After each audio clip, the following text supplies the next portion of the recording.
I still remember the sound the front door used to make.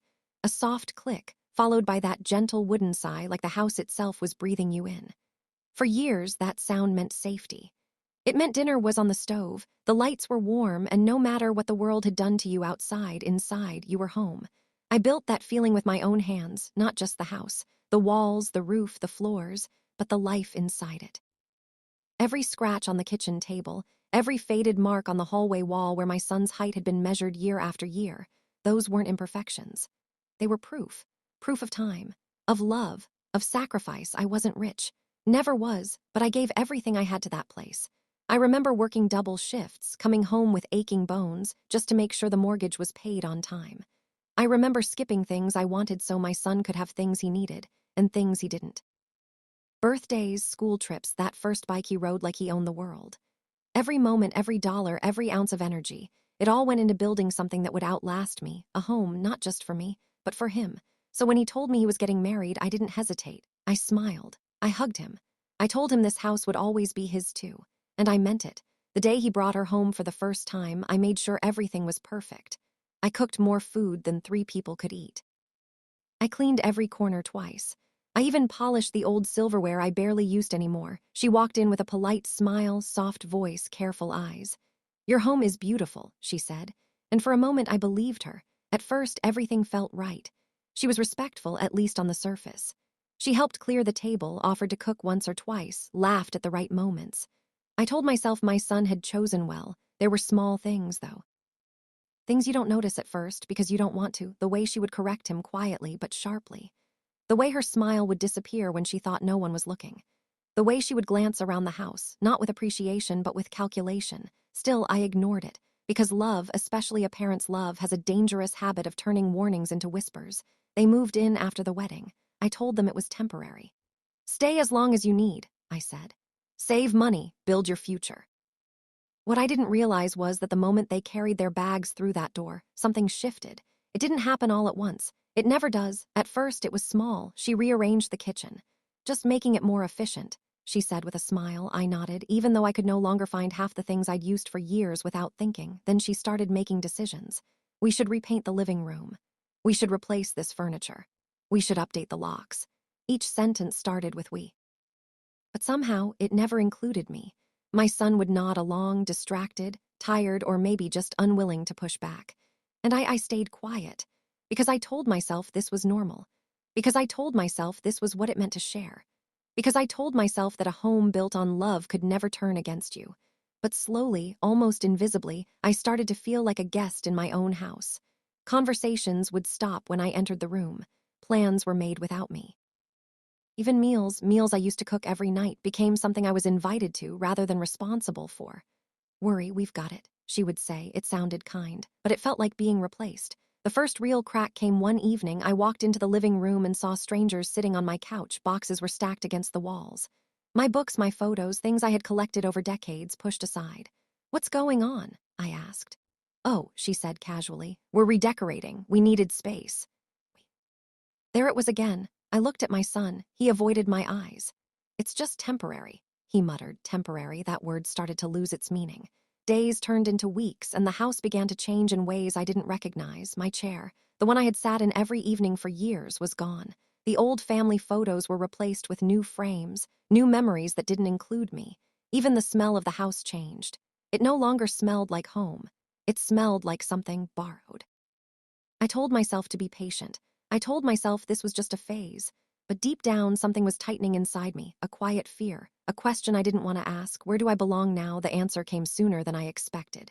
It was a morning like any other. I woke up early out of habit, made coffee, sat at the kitchen table, listening to the silence. For a brief moment, it felt like before. Then she walked in. She didn't smile. She didn't greet me. She just looked at me, like I was in the way.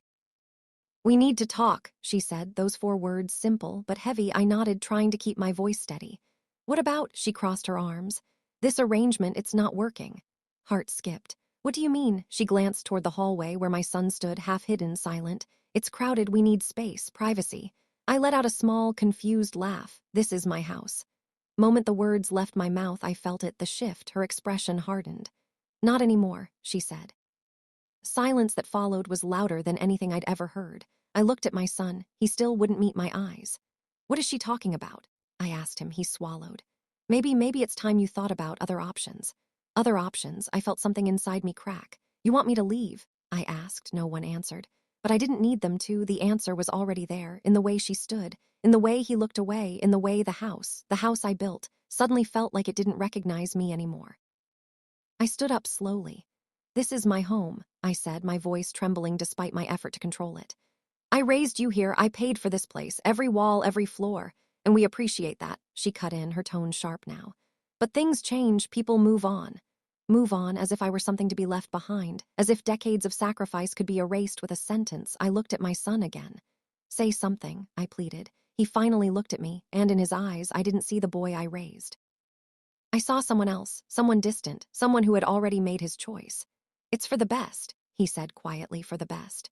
Those words hit harder than anything she could have said because they came from him, the boy who used to run to me when he was scared, the boy who used to call this place home. Now he was standing there, helping someone else take it away from me. I felt the room spin, not from anger, not even from sadness, but from something deeper, something colder, disbelief. This isn't right, I whispered. She stepped forward. What's not right is you refusing to accept reality, she said. We're building our life now. We need this house. Need, not want, need. As if my existence was an inconvenience they had outgrown. And me? I asked. She shrugged. You'll figure something out, just like that.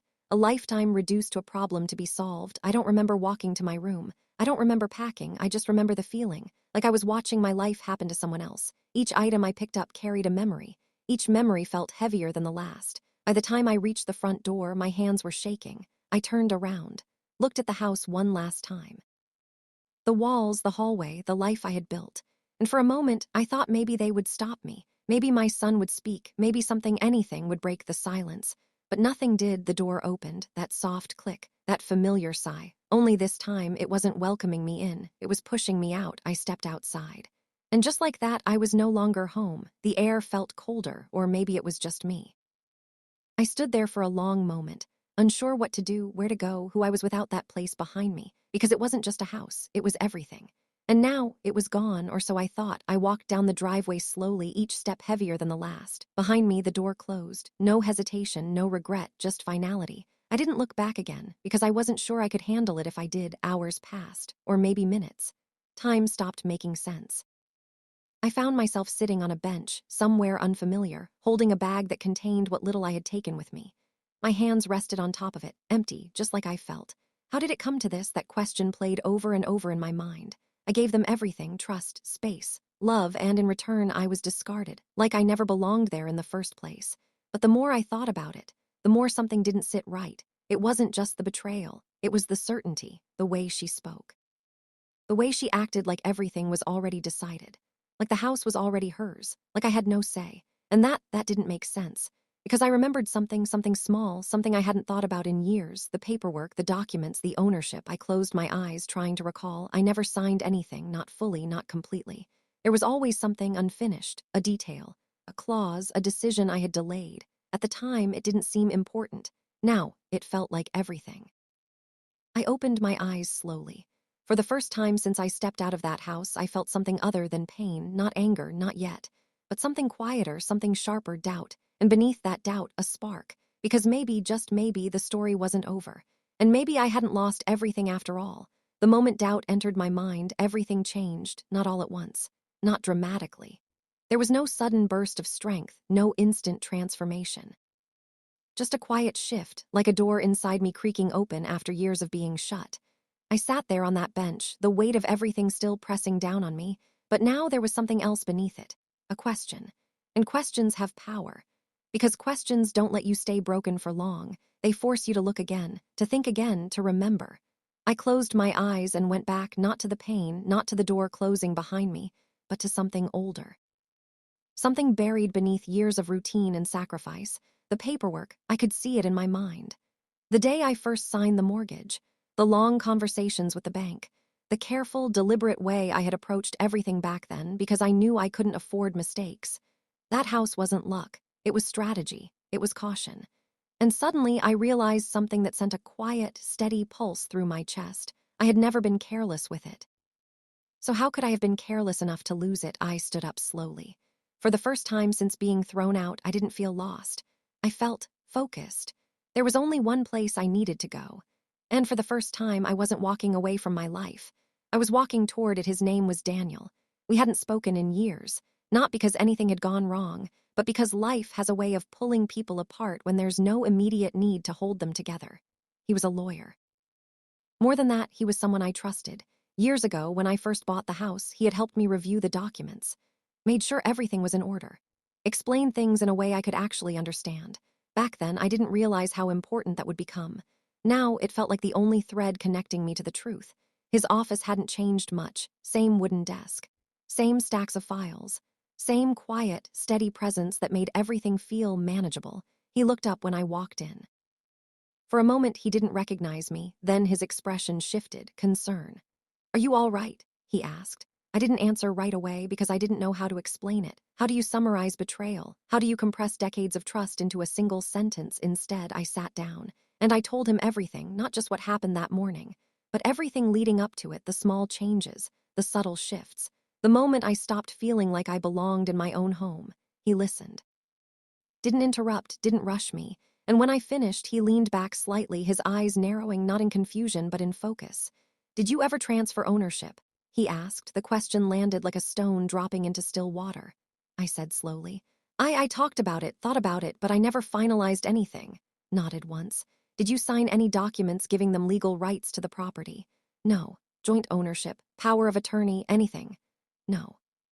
The silence that followed felt different this time, not heavy, not suffocating, but charged. Daniel reached for a file drawer.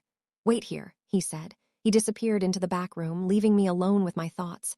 And for the first time since everything fell apart, those thoughts weren't filled with grief, they were filled with something else, possibility. Minutes later, he returned, carrying a folder. He placed it gently on the desk between us. "I keep copies of everything," he said. My hands trembled slightly as I reached for it, not from fear, but from anticipation. He opened it, flipped through the pages, then stopped. "This," he said, tapping the document. "You are the sole legal owner of that house." The words didn't hit me all at once. They settled slowly, like rain soaking into dry ground. "What about them?" I asked, my voice quieter now. "They have no legal claim," he said simply. "Ownership, no authority, nothing." I stared at the paper, at my name, clear, undeniable, unchanged. All this time, nothing had been taken from me. It had only been assumed. And assumptions, I realized, are fragile things. "They can't force you out," Daniel continued. "In fact, what they did, forcing you to leave your own property, could have legal consequences." I leaned back in my chair. For a moment, I didn't know how to feel. Relief, yes, but beneath that, something stronger, clarity. "They think it's theirs," I said. "They're wrong," he replied, simple, direct, final, and just like that, the balance shifted, not in their house.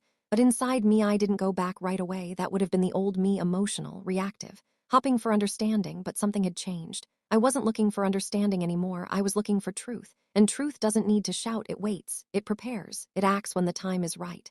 Over the next few days, I stayed quiet, stayed out of sight. But I wasn't idle. I gathered everything, copies of documents, bank records, old agreements, every piece of paper that told the real story, the story they had chosen to ignore. Daniel helped, not just legally, but mentally. He reminded me of something I had forgotten. "This isn't just about the house," he said. "It's about control. They assumed you'd accept what they decided." I nodded, because that's exactly what had happened. They didn't take the house. They took advantage of my silence, my patience, my trust. And now, that silence was gone. Meanwhile, they grew comfortable. I knew because word travels, neighbors talk, people notice things. "They've been having guests over," someone mentioned, "acting like they own the place." Course they were. Why wouldn't they? In their minds, the story was already finished. I was gone. And they had won. That confidence, that certainty, it became their weakness. Because while they were settling in, I was preparing to take everything back. The day I returned, I didn't feel anger. Not anymore. Anger is loud, unpredictable. But what I felt was steady, controlled. Like standing on solid ground after being lost at sea, I walked up the same driveway, the same path I had walked down days before, broken and uncertain. But this time, every step felt different. The house looked the same. But I didn't. I reached the door, paused for just a moment, then knocked. It didn't take long. She opened it. And for a split second, I saw it, surprise, then annoyance. "What are you doing here?" she asked. No warmth, no hesitation. Just irritation. I met her gaze calmly. "I came home. She laughed, actually laughed. You don't live here anymore. Behind her, I saw my son standing in the hallway, watching, silent, the same as before, but this time his silence didn't weaken me, it clarified everything. I think you're mistaken, I said, her expression tightened. This is our house now. No, I replied, my voice even. It isn't. The tension snapped. What are you talking about? She demanded. I reached into my bag, pulled out the folder. The same one Daniel had handed me, opened it, and held it up.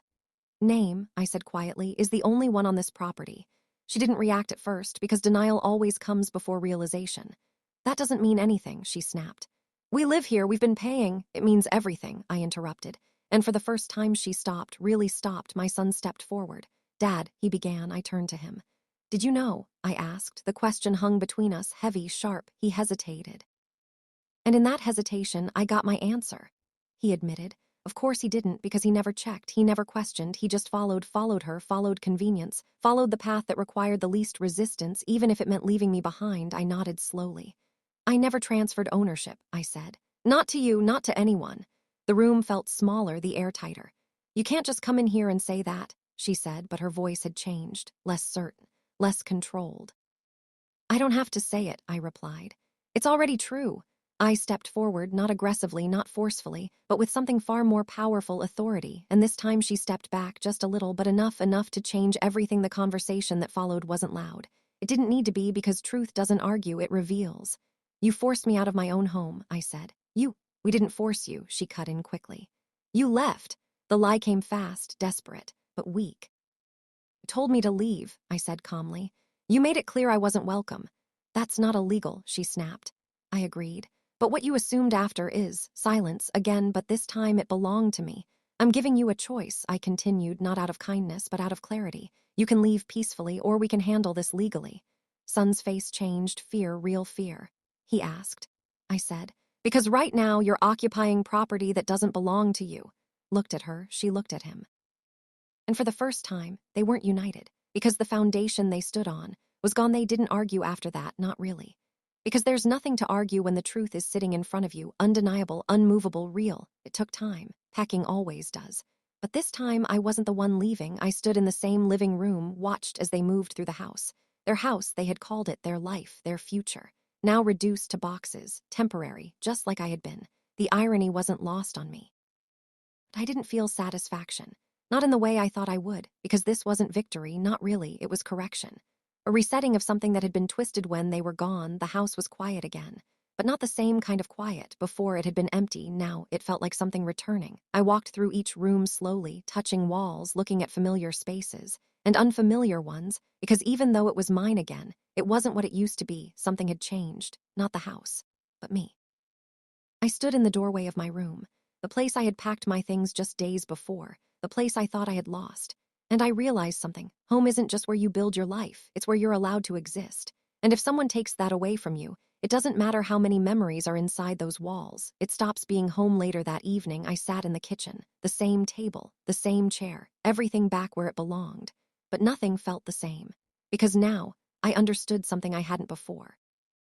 I had spent my whole life giving, providing, sacrificing, believing that love meant never holding anything back. But love without boundaries isn't love, it's surrender. And I had surrendered too much. For too long. My son called. I let it ring, then answered. Are you really doing this? He asked. His voice carried something new, not anger, not confidence, but uncertainty. I already did, I said. A pause. You're choosing the house over us. I closed my eyes, because that question, it revealed everything. I said quietly, I'm choosing myself. Silence, longer this time. You didn't choose me, I continued. Not when it mattered. That's not fair, he said. Neither was what you did. Truth again, simple, unavoidable. I needed you to stand with me, I said, but you stood aside. I didn't know, you didn't try to know. That ended it, because there was nothing left to say. That night, I didn't feel alone. For the first time in a long time, I felt whole, not because I got the house back, but because I got something else, something more important. My self-days turned into weeks, life settled, but not into what it was before, into something new, stronger, clearer. I didn't rush to fill the silence. I didn't chase reconciliation, because some things, once broken, don't go back to what they were, and that's not always a loss. Sometimes, it's freedom. People asked me if I regretted it, if I missed them, if I wished things had gone differently. And the truth is I did, but not in the way they expected.